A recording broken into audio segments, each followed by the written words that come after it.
ये पूरा स्वाति मालीवाल जी वाला किस्सा एक षड्यंत्र है। ये बिल्कुल साफ है, ये भारतीय जनता पार्टी की साजिश है।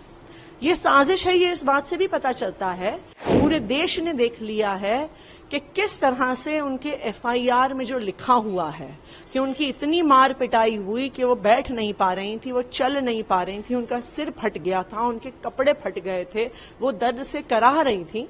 और हम क्या देखते हैं कि सीएम रेजिडेंस के अंदर ड्राइंग रूम में सोफे में ठाठ से बैठी हुई हैं, दर्द से नहीं करा रही हैं, सिक्योरिटी ऑफिसर्स को ललकार रही हैं, आराम से चल रही हैं, ना लंगड़ा रही हैं, ना कपड़े फटे हुए हैं, ना सिर पे चोट लगी हुई है। जबकि 4 दिन बाद ऐसे चल रही हैं कि जैसे इतनी मार पिटाई हुई है। तो ये कैसी चोटें हैं जिनका असर 4 दिन बाद आता है। ये पूरा स्वाति मालीवाल जी वाला किस्सा एक षड्यंत्र है जो भारतीय जनता पार्टी ने रचा है।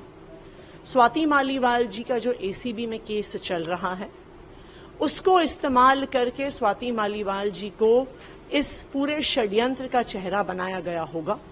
उनका इलीगल रिक्रूटमेंट वाला केस, उसमें चार्जशीट भी हो गई है, अब वो कन्विक्शन के पास पहुंच रहा है। ये भारतीय जनता पार्टी का स्टैंडर्ड ऑपरेटिंग प्रोसीजर है कि वो अलग अलग पार्टी के नेताओं पर, विपक्ष की पार्टियों के नेताओं पर केस करते हैं और उन पर दबाव बनाते हैं। तो इसलिए ये बिल्कुल साफ है, ये भारतीय जनता पार्टी की साजिश है। ये साजिश है, ये इस बात से भी पता चलता है कि ये वही दिल्ली पुलिस है जिसने बृजभूषण शरण पर एफआईआर नहीं फाइल किया। महिला रेसलर सड़कों पर बैठी रही, लेकिन जब तक कोर्ट का इंटरवेंशन नहीं हुआ तब तक एफआईआर नहीं फाइल हुआ। इसी मामले में विभव कुमार जी ने जो कंप्लेंट दी कि किस तरह से स्वाति मालीवाल जी ने ट्रेसपास किया, सीएम हाउस की सिक्योरिटी ब्रीच करी, सिक्योरिटी ऑफिसर्स के साथ धक्कम धुक्की करी, उस पर अभी तक कोई भी एफआईआर दर्ज नहीं हुई है। तो दिल्ली पुलिस भी भारतीय जनता पार्टी जो उनके आका हैं, उनके इशारे पे काम कर रही है। स्वाति मालीवाल जी खुद बताएंगी कि ऐसा भारतीय जनता पार्टी ने उनके ऊपर क्या दबाव बनाया कि वो सरासर झूठे आरोप लगा रही हैं। ये तो पूरे देश ने देख लिया है।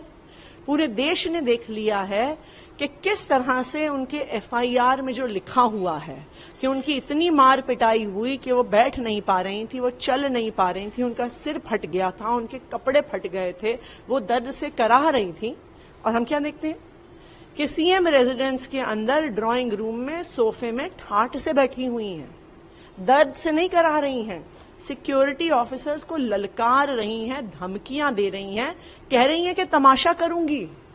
विभव कुमार जी जिन पे ये आरोप लगा रही हैं कि इन्होंने हाथापाई करी मेरे साथ, उनके बारे में कोई शिकायत नहीं करती हैं पुलिस को, बल्कि ऊपर से उन पर अपशब्द इस्तेमाल कर रही हैं, उनको गालियां दे रही हैं। ना सिर्फ इतना, जो सीसीटीवी फुटेज है उनका सीएम रेजिडेंस से बाहर जाते हुए, वो साफ साफ दिखा रहा है आराम से चल रही हैं, ना लंगड़ा रही हैं, ना कपड़े फटे हुए हैं, ना सिर पे चोट लगी हुई है। जबकि 4 दिन बाद ऐसे चल रही हैं कि जैसे इतनी मार पिटाई हुई है। तो ये कैसी चोटें हैं जिनका असर 4 दिन बाद आता है। ये कैसी पिटाई है जिसका असर 4 दिन बाद होता है। तो स्वाति मालीवाल जी को बताना पड़ेगा कि भारतीय जनता पार्टी ने उन पर क्या दबाव बनाया है कि वो ऐसे सरासर झूठे आरोप लगा रही हैं। वो महिला जो निर्भया कांड में महिलाओं की हक की रक्षा के लिए सड़क पे बाहर निकली थी, आज ऐसे झूठे आरोप लगा रही हैं, ऐसे गलत आरोप लगा रही हैं, ऐसे बेबुनियाद आरोप लगा रही हैं। तो वो बताएंगे भारतीय जनता पार्टी ने क्या दबाव बनाया है। कल जो विभव कुमार की गिरफ्तारी हुई उसके बाद सीएम ने लिया गया, सीएम सामने आए, उन्होंने घोषणा की कि 12 बजे प्रोटेस्ट करेंगे बीजेपी हेडक्वार्टर पे। भी चुनौती थी प्रधानमंत्री को कि चाहे कांग्रेस को गिरफ्तार कर, आज आपको इकट्ठा हो रहे 12 बजे। भारतीय जनता पार्टी एक एक करके आम आदमी पार्टी के सभी नेताओं को जेल में डाल रही है।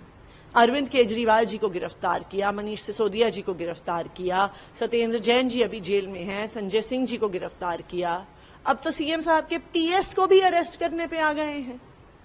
तो अगर आपको एक एक करके झूठे केस करने ही हैं तो एक बारी में सबको गिरफ्तार कर लीजिए। ये रोज रोज के ड्रामे तो बंद करिए। पुलिस का ट्वीट है, मैम थोड़ी देर पहले पुलिस की तरफ से जानकारी दी गई कि वहां पे अनुमति नहीं है आप लोगों को मार्च करने की। नहीं, अनुमति तो सिर्फ भारतीय जनता पार्टी को मिलती है प्रोटेस्ट करने की, झूठे आरोप लगाने की, महिलाओं को परेशान करने की।